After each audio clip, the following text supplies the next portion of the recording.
أعوذ بالله من الشيطان الرجيم. بسم الله الرحمن الرحيم. السلام عليكم ورحمة الله وبركاته.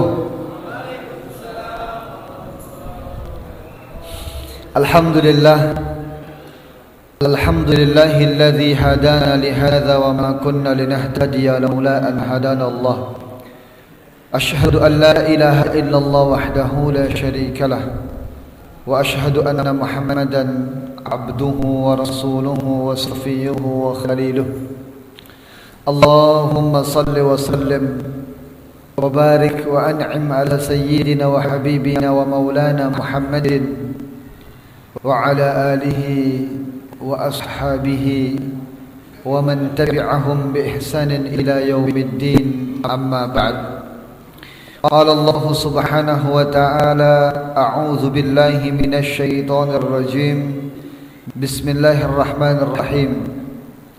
يا أيها الذين آمنوا اتقوا الله حق تقاته ولا تموتن إلا وأنتم مسلمون. وقال أيضا: يا أيها الإنسان ما غرك بربك الكريم. Alhamdulillah, segala puji hanya milik Allah Subhanahu wa ta'ala yang masih memberikan kesempatan kepada kita semuanya untuk sedikit merenungi dan mempelajari firman-firman-Nya. Salawat dan salam semoga selalu tercurahkan kepada baginda alam Nabi besar Muhammad sallallahu alaihi wasallam beserta para keluarganya, para sahabatnya dan para pengikutnya. Bapak-bapak jamaah yang dirahmati Allah Subhanahu wa taala, seseorang baru disebut dia beriman ketika dia percaya dengan 6 perkara yang biasa kita sebut dengan rukun iman. Dan ternyata di antara 6 perkara yang harus kita yakini itu 4 di antaranya adalah percaya terhadap hal yang gaib, yang tidak nampak. Percaya kepada Allah, percaya kepada malaikat, percaya kepada hari akhir, dan percaya terhadap takdir baik dan buruk dari Allah Subhanahu wa ta'ala. Yang ingin kita bahas adalah percaya kepada malaikat. Dengan kata lain, kita hidup di dunia ini juga ternyata berdampingan dengan malaikat-malaikat yang Allah ciptakan, yang kemudian Allah tugaskan untuk menemani kehidupan kita dan mengawasi kehidupan kita. Ada yang kita kenal malaikat raqib atid, ada juga malaikat hafazah. Ada malaikat yang memberi wahyu, Jibril, yang paling mulia di antara malaikat-malaikat lain. Ada malaikat yang mencabut nyawa kita, malakul maut. Dan ini mesti kita percayai. Dan ternyata ada juga di antara malaikat-malaikat yang kerjaannya hanya mencari kajian-kajian atau majelis-majelis zikir dan duduk bersama kita nantinya. Ini kita tak rasa. Di samping kanan kita, depan belakang kita mungkin ada malaikat, dan pasti itu ada malaikat.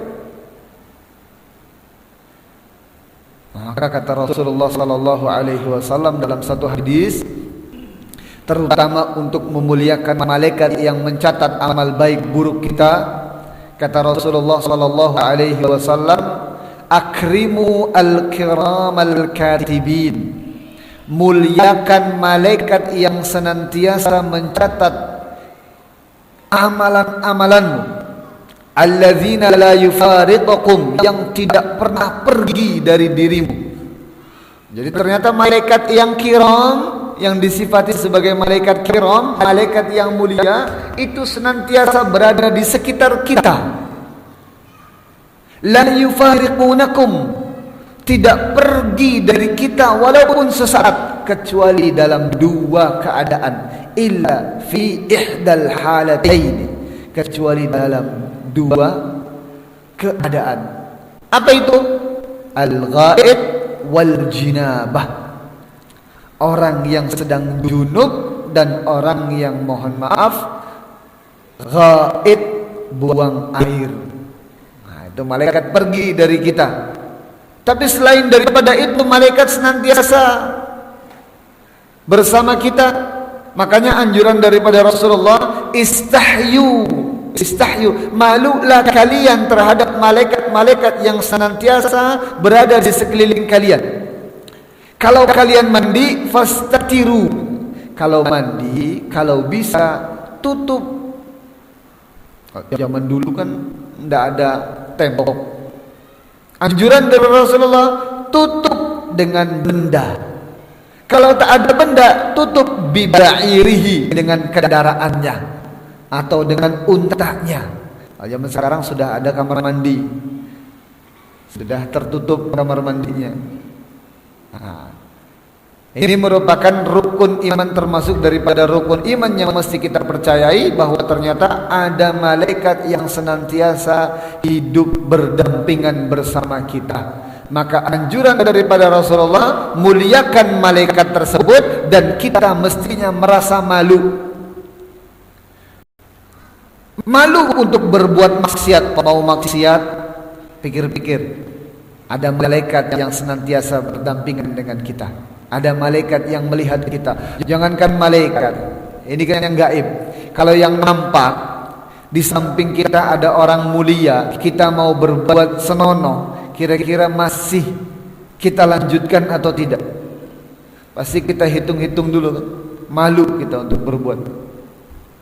Nah, ini makanya syariat Islam ini iman kepada yang gaib yang didahulukan. Harusnya kita percaya ada malaikat yang senantiasa hidup berdampingan dengan kita, sehingga ketika kita ingin berbuat maksiat, yang kita pikirkan, oh ada malaikat di sampingku, jadi tak jadi itu berbuat maksiat. Maka bapak-bapak, ibu-ibu jamaah yang dirahmati Allah, hari ini kita masuk dalam tafsir surat yang baru, yaitu surat Al-Infitar. Para ulama menggolongkan surat Al-Infitar ini termasuk surat Makkiyah, surat yang diturunkan sebelum Rasulullah hijrah, maka dinamakan surat Al-Makkiyah. Apa artinya infitar? Terbelah, pecah. Itu infitar. Masih ingat bunyi suratnya, Pak? Ayo kita baca bareng-bareng dulu lah. Kita kira-kira saja hari ini insya Allah kita selesai berapa ayat? 12 ayat lah. Oh, 12 ayat. Jangan betul, 12 ayat. 7 ayat lah insya Allah. Mari kita baca dari ayat pertama sampai ayat yang ke-7 bersama-sama. Kami baca, kemudian diikuti oleh bapak-bapak dan kawan-kawan semuanya. A'udzu billahi minasy syaithanir rajim.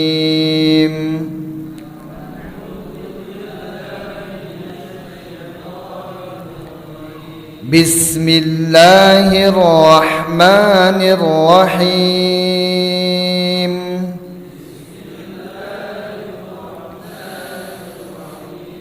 Idza as-samaa'u فطرت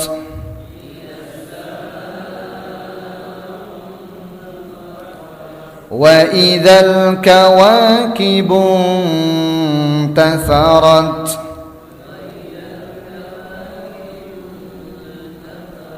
وإذا البحار فجرت وإذا القبور بعثرت علمت نفس ما قدمت وأخرت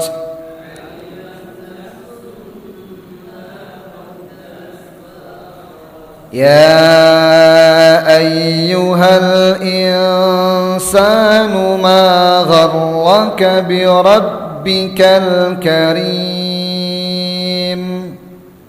يا أيها الإنسان ما غرك بربك الكريم الذي خلقك فسواك فعدلك الذي خلقك فسواك فعدلك في أي صورة ما شاء ركبك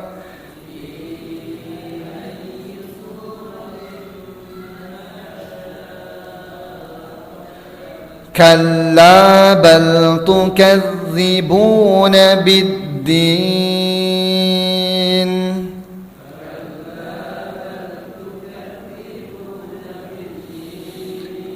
وإن عليكم لحافظين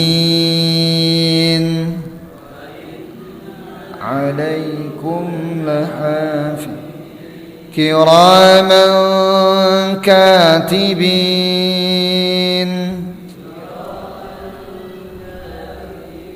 يعلمون ما تفعلون.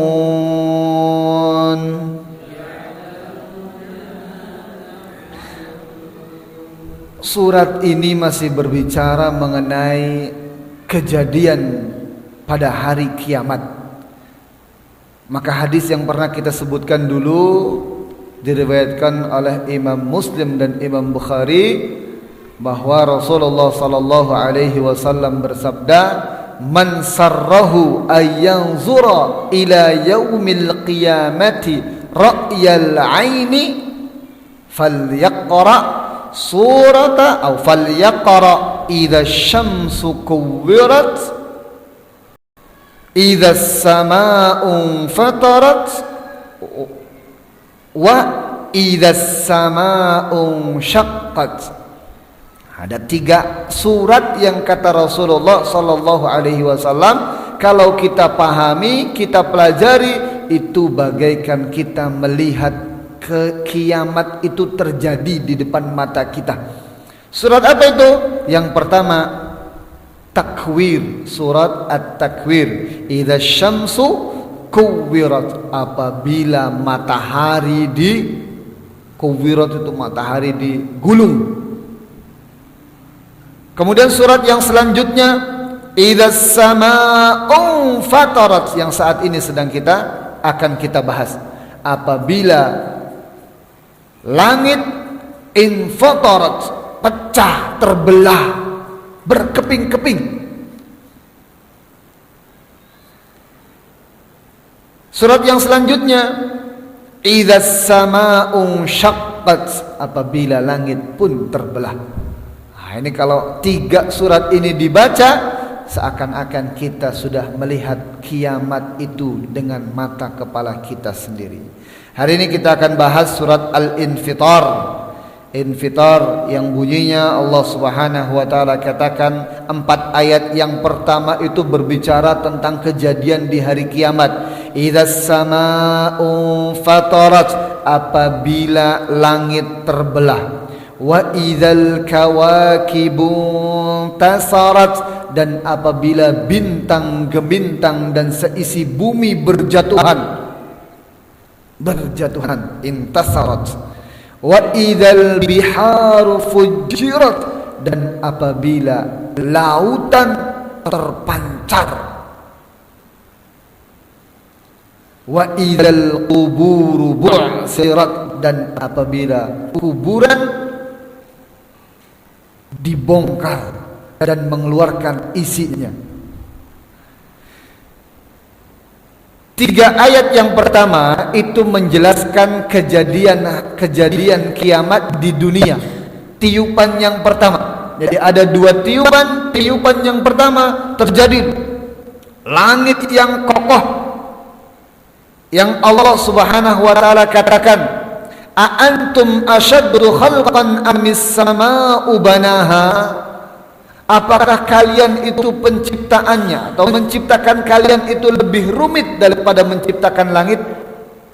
Ini sebagai pertanyaan dan sebagai pernyataan dari Allah bahwa penciptaan langit itu jauh lebih dahsyat daripada penciptaan manusia. Penciptaan manusia saja sudah dahsyat, apalagi penciptaan langit. Langit yang diciptakan oleh Allah dengan serba dahsyat, serba hebat. Dibangunkan langit yang kokoh, sab'an shidada, yang kata Allah. Ada 7 bangunan yang berlapis-lapis yang kokoh. Itu nantinya infatarat, dipecah, dihancurkan. Langit yang maha agung, yang besar ini akan hancur. Sehingga ada orang-orang yang bertanya, jadi untuk apa Allah ciptakan langit sebagus-bagusnya, dunia ini sebagus-bagusnya kalau untuk dihancurkan? Apa enggak sayang? Maka jawabannya, langit dan dunia seisinya ini tidak jauh lebih hebat dan tidak jauh lebih indah daripada akhirat. Cicak pun ingin mendengarkan kajian. Jadi saatnya nanti as-sama ini, langit ini akan terpecah pada tiupan yang pertama. Jadi tiup sangkakala yang pertama, langit pecah, hancur. Wa idzal kawakibu tasarat. Kawakib jamak dari kaukab. Kaukab itu planet, bintang gemintang. Dan apabila bintang gemintang berjatuhan, indah dong Ustaz kalau bintang berjatuhan. Ya kalau jatuhnya enggak ke kita, jatuhnya ke kita, hancur bumi ini. Itu Masya Allah. Padahal Allah jadikan bintang gemintang ini kan sebagai hiasan langit ya. Cuma kadang hiasan langit itu tidak nampak kalau kita berada di tengah-tengah kota. Kalau sudah sinar kotanya ini semakin terang sinar kota, semakin tak nampak bintang gemintang itu. Ya, kalau kita menuju ke tempat menyendiri agak gelap, itu sinar bintang itu Masya Allah luar biasa. Dan Allah jadikan bintang gemintang itu sebagai zina, sebagai zina, hiasan. Di samping sebagai hiasan, Allah pun jadikan bintang gemintang sebagai rujumal syayatin. Apa rujumal syayatin? Untuk melempar setan-setan yang mau mengambil kabar dari langit, untuk melempar setan-setan yang ingin mencuri kabar dari langit. Jadi nggak tahu itu asal muasalnya ketika bintang jatuh kita minta sesuatu itu gimana itu ceritanya. Bintang jatuh, ayolah minta sesuatu. Nggak tahu asalnya bagaimana. Padahal ketika bintang jatuh itu mungkin boleh jadi ada setan yang ingin mengambil kabar. Oh, Allah sedang lempar itu bintang. Allah sedang lempar itu syaitan itu dengan bintang. Nah, nanti saatnya bintang gemintang yang super rumit dalam penciptaannya ini Allah pun akan hancurkan, akan jatuhkan. Wa idzal nuju wa idzal kawakibu tasarat. Dan apabila bintang gemintang dan planet-planet berjatuhan, insyaallah, entah kita lari kemana saat itu. Mau lari kemana saat kiamat? Langit sudah pecah. Yang menaungi kita, yang melindungi kita itu langit saat itu pecah. Fakanat wardatan kaddihan, disebutkan kan. Langit itu nanti pecah pada hari kiamat itu bagaikan wardah. Apa wardah itu? Mawar. Ad-dihan yang dilumuri oleh minyak. Jadi warnanya kemerah-merahan. Langit pecah. Pernah ngelihat kalau langit sore senja itu, kalau merahnya luar biasa, itulah mungkin gambaran langit mau pecah. Fakanat wardatan kaddihan, pecahnya langit. Kemudian bintang gemintang pun jatuh, berjatuhan. Wa idzal kawakibu tasarat wa idzal biharu fujjirat. Dan apabila lautan, samudra, bihar jamak dari bahrun. Bahrun itu satu laut. Kalau bihar berarti samudra. Dan saatnya nanti di hari kiamat itu lautan membludak, bahasanya itu. Fujirat itu terpancar kemana-mana.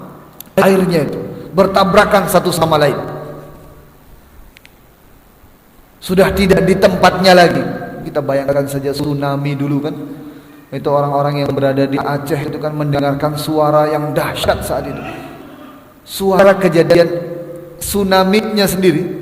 Maksudnya air yang keluar, air yang tumpah dari laut menuju daratan, itu dia punya bunyi. Ada bunyi macam bunyi senar itu orang-orang Aceh bilang. Dulu kami pernah di Aceh 1 tahun, kemudian bercerita mereka itu seperti itu. Saat tsunami datang itu ada bunyi yang menakutkan. Baru kemudian disusul setelah itu air. Nah, itu ada gambarannya ketika hari kiamat nanti. Wa idzal biharu fujirat, lautan saat itu dipancarkan, lautan saat itu ditumpahkan. Kira-kira kita mau lari kemana saat itu? Kalau kiamat sudah terjadi, langit dipecahkan, bintang gemintang berjatuhan, lautan pun ditumpahkan, masih bisa kita sembunyi di rumah kita. Masya Allah. Karena banjir saja rumah udah hilang. Saat itu apalagi Tanjung Pinang ini kanan kirinya laut semuanya. Ya Allah ya Rabbi. Semoga kita semuanya ini mudah-mudahan tidak bertemu dengan yang namanya hari kiamat. Amin amin ya rabbal alamin. Ya walaupun tidak ketemu dengan namanya hari kiamat, matikan tetap. Matikan tetap. Kiamat tidak ketemu ya, tapi tetap mati juga. Kiamat yang digadang-gadang datangnya kapan kiamat, ternyata mati dulu besok. Enggak tahu-tahu kan. Ya namanya masa depan kita kan di dunia ini hanya sementara saja. Ini kan kalau bahasa siputnya kan ini hanya cangkang saja. Badan kita ini hanya cangkang saja. Suatu saat nanti kita akan pisah dari badan kita. Kehidupan kita ini kan makanya anjuran dari Allah itu kan kepada Rasulullah, ish ma syi'ta fa innaka mufariq. Hiduplah sesukamu, sesungguhnya engkau nantinya pun akan pisah juga dengan kehidupanmu itu. Cintai sesukamu siapa yang mau engkau cintai, kalian pun nanti akan berpisah dengannya.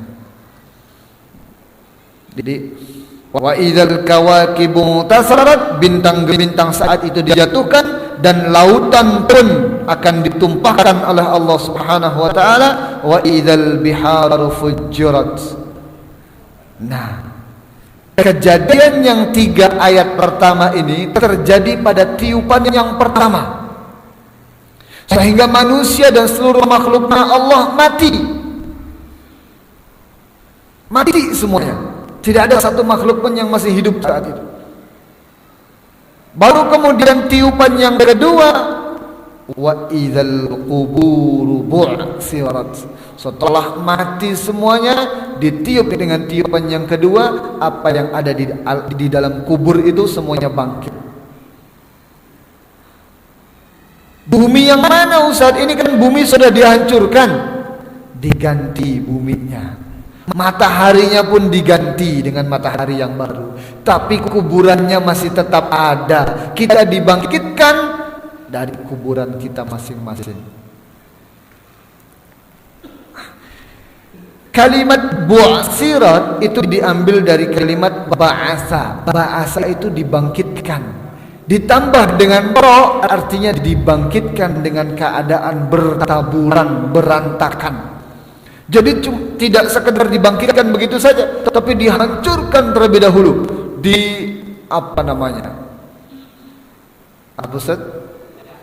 Meledak terlebih dahulu itu kuburan itu.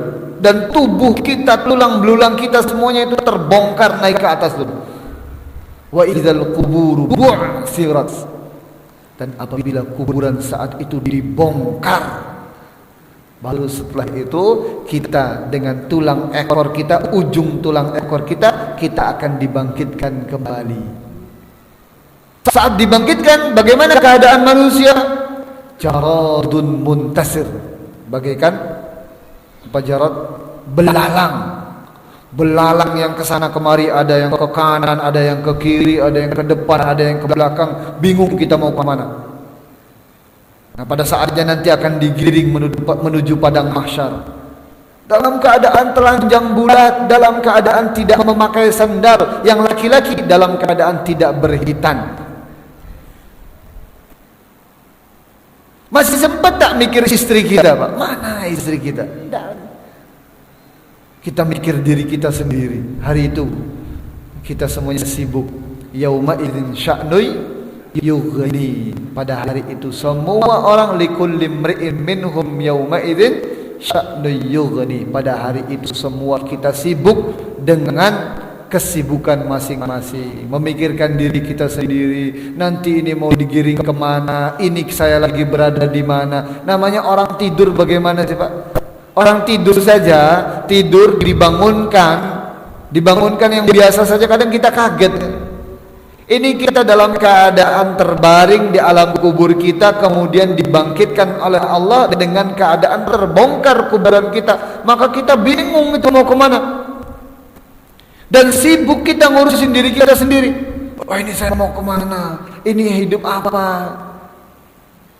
Likulli imri'in minhum yawma idzin sya'nu yughni. Sibuk kita dengan diri kita sendiri, kecuali Rasulullah sallallahu alaihi wasallam, di mana kita sibuk dengan diri kita sendiri, tapi justru Rasulullah sibuk dengan umatnya, mencari mana umatku.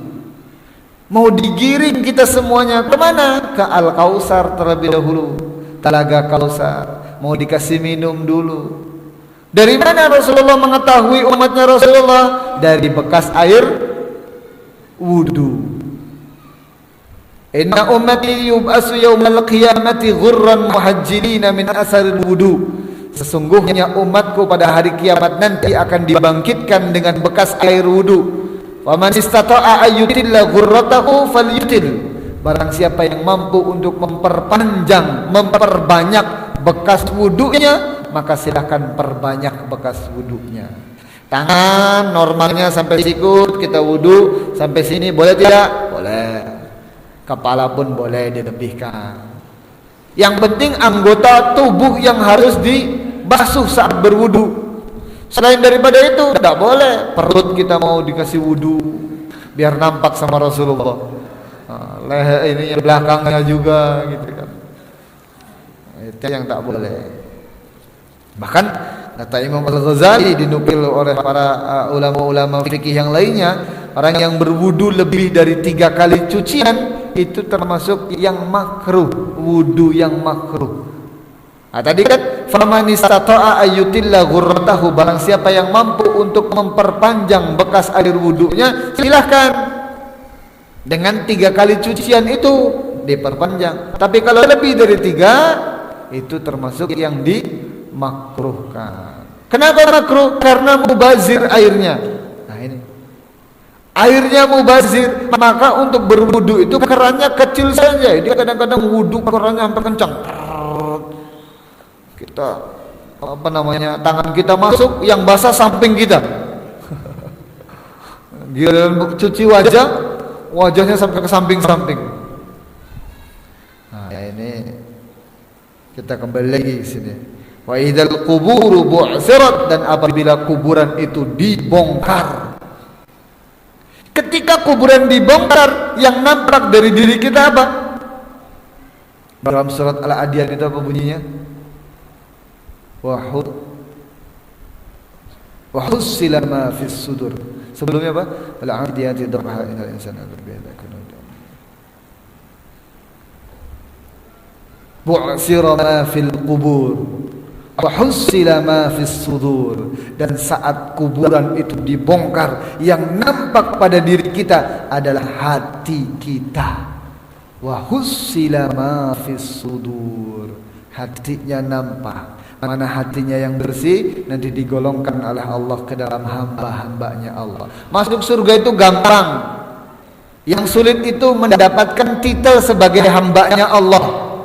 Makanya disebutkan kan, ya ayyatuhan nafsul mutmainnah irji'i ila rabbika radiyatan mardiyah fadkhuli fi ibadi. Dulu masuklah ke dalam hamba-hambaku. Nanti kalau sudah masuk ke dalam hamba-hambaku, masuk surganya mudah.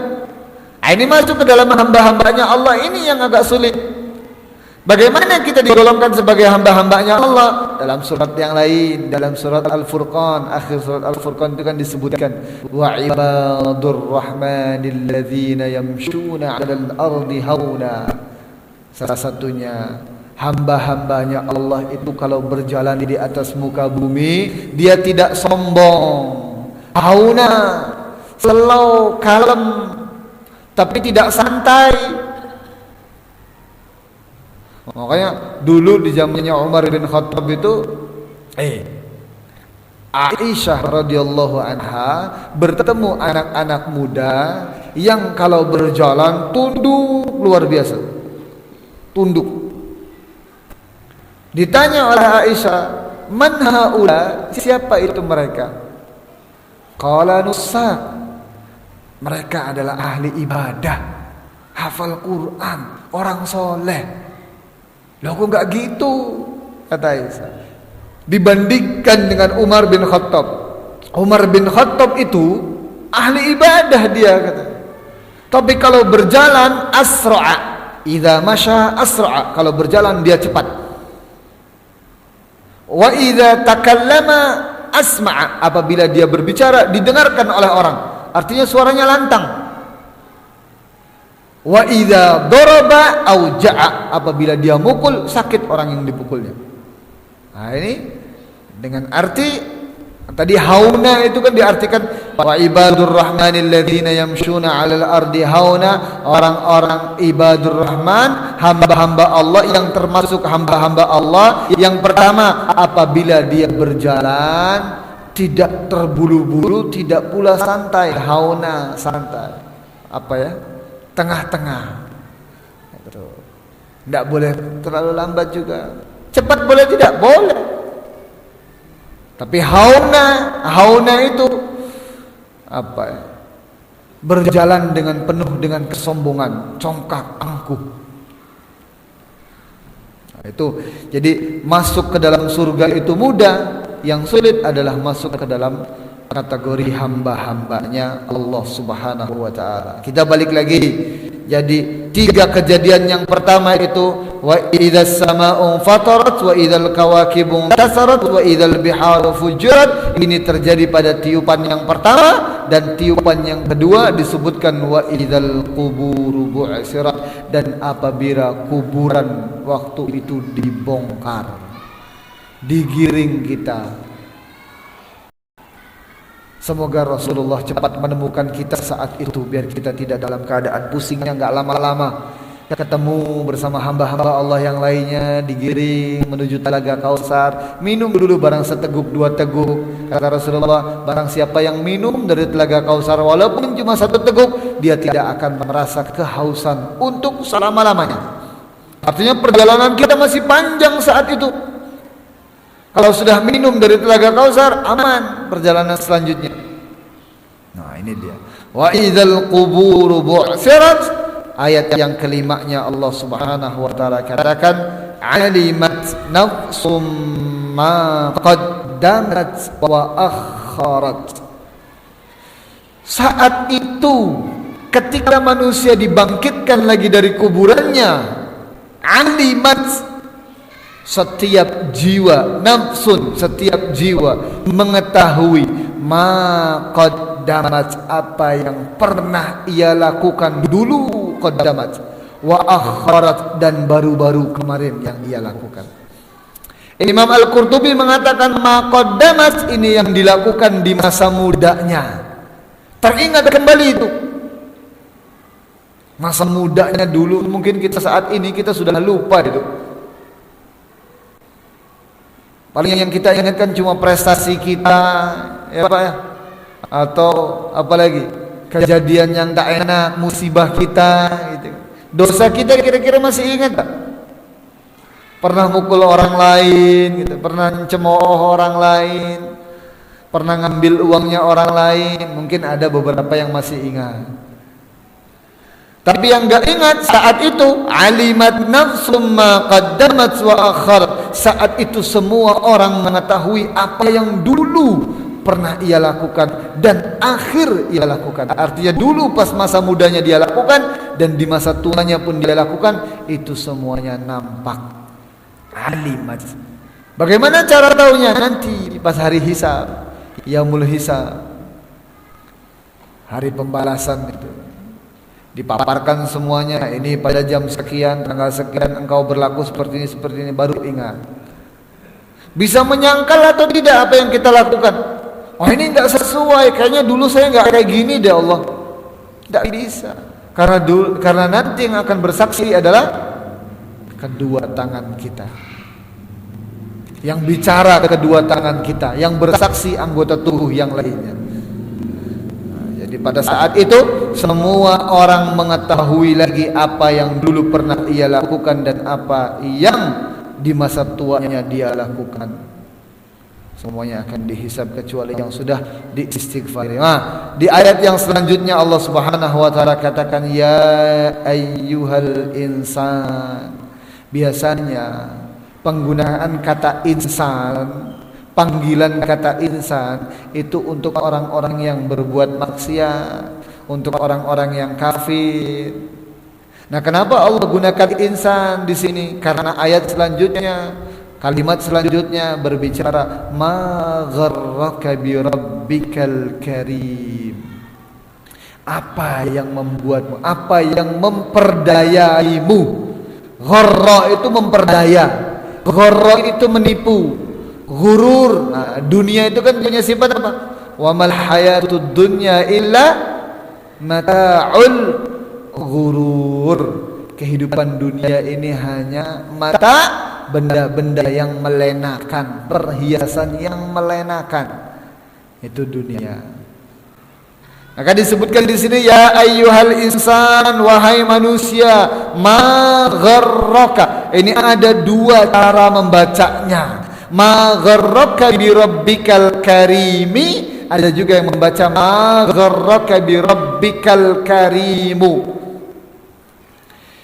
Kalau yang pertama ma gharraka bi rabbikal karimi artinya wahai manusia, apa yang memperdayaimu sehingga engkau mendurhakakan Tuhanmu yang maha mulia. Itu yang pertama. Kami ulangi, wahai manusia, apa yang memperdayaimu untuk mendurhakakan Tuhanmu yang mulia? Tapi kalau dibaca ma gharraka bi rabbikal karimu, maka karimunya ini sebagai fa'ilnya. Artinya apa?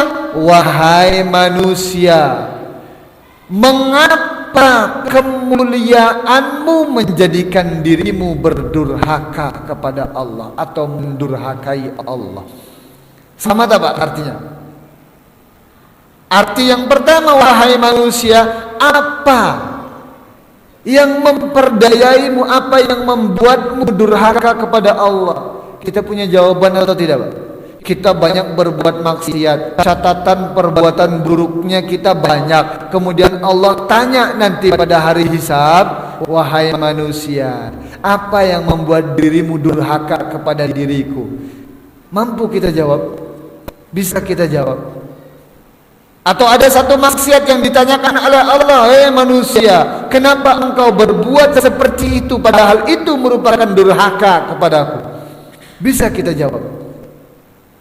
Maka ini pertanyaan ditanyakan oleh Allah sebelum nantinya kita ditanyakan di akhirat. Ditanyakan di dunia bagi kita yang membaca Al-Quran. Ma gharraka bi rabbikal karim. Ini sebagai pengingat bagi kita. Kalau kita berbuat maksiat, kira-kira kita ini mau jawab apa?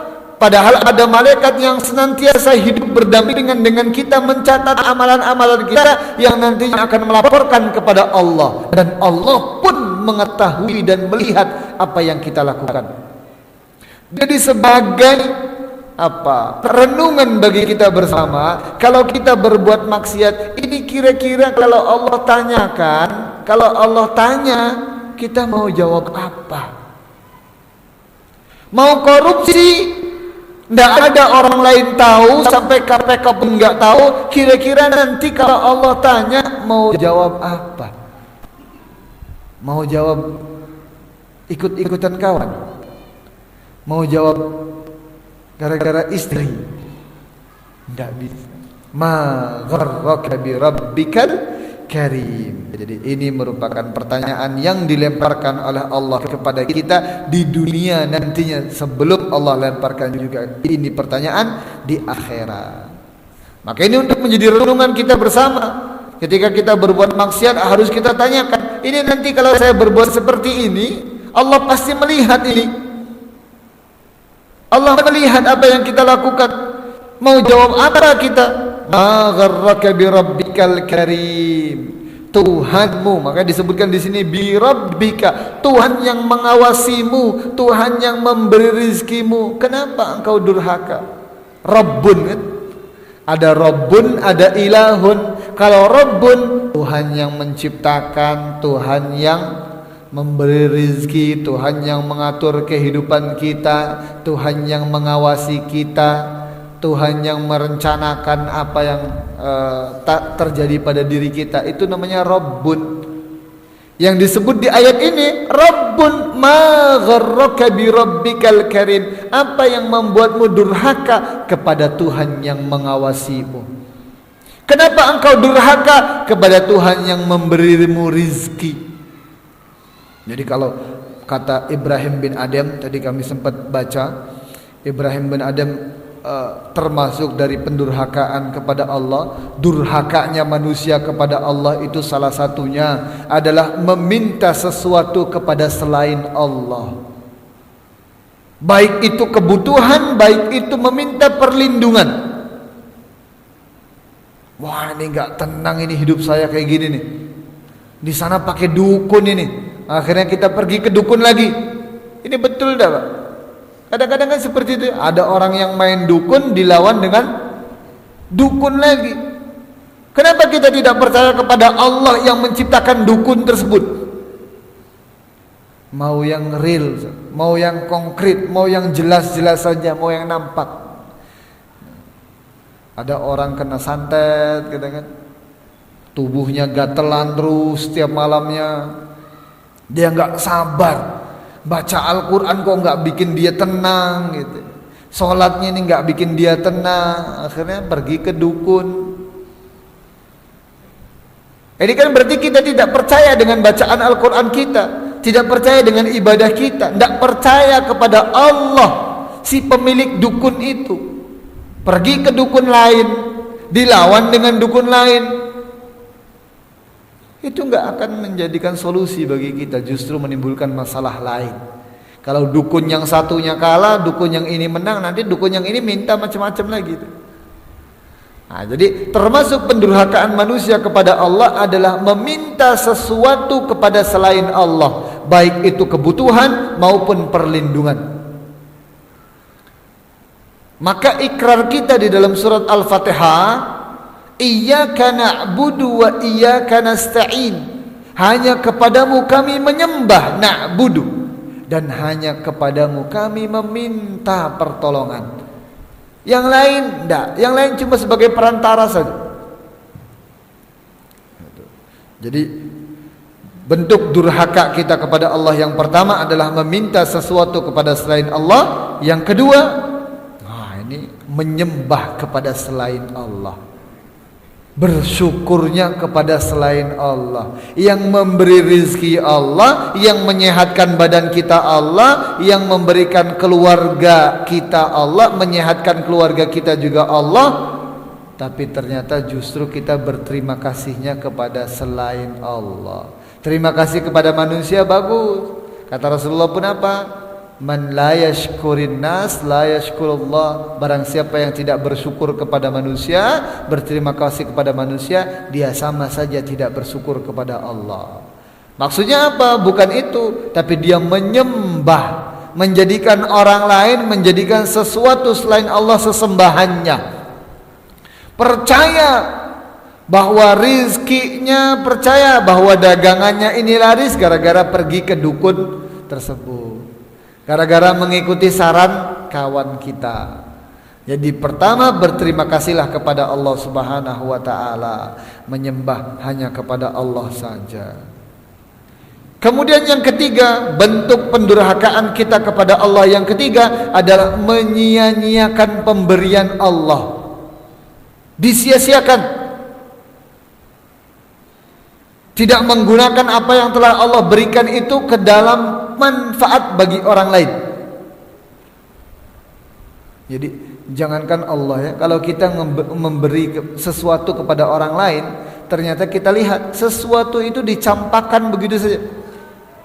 Kita kasih kaos kepada keluarga kita yang lain gitu kan. Besoknya kita berkunjung ke rumahnya, ternyata kaos tadi dijadikan keset kain lap. Enak tuh? Tidak enak. Nah, ini termasuk daripada mendurhakakan Allah adalah menyia-nyiakan segala apa yang telah Allah karuniakan kepada kita. Jadi jangan disia-siakan. Punya badan sehat kita tetap semangat untuk beribadah. Dan yang keempat, ini yang paling parah setelah mensekutukan Allah tadi dalam rangka dalam hal nikmat yang Allah berikan kepada kita adalah menggunakan nikmat yang Allah berikan kepada kita dalam rangka bermaksiat kepadanya. Allah sudah beri nikmat, ternyata nikmat tersebut kita gunakan untuk bermaksiat. Allah sudah kasih harta untuk kita, ternyata kita gunakan harta tadi untuk berjudi. Maksiat judi, maksiat. Kita gunakan harta tadi untuk berzina.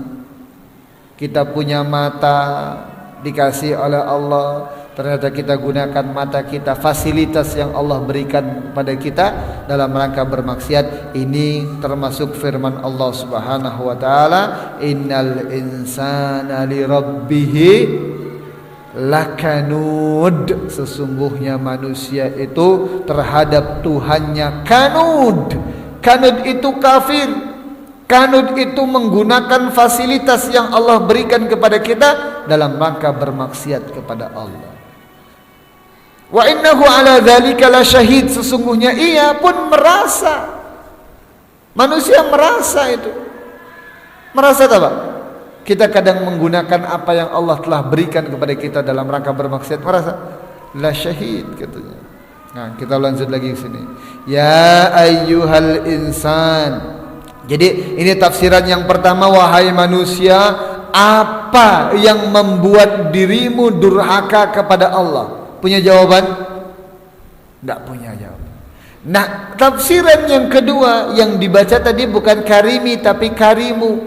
Artinya kemuliaanmu itu kenapa menjadikan dirimu durhaka kepada Allah? Banyak tak orang yang mulia justru durhaka kepada Allah? Banyak.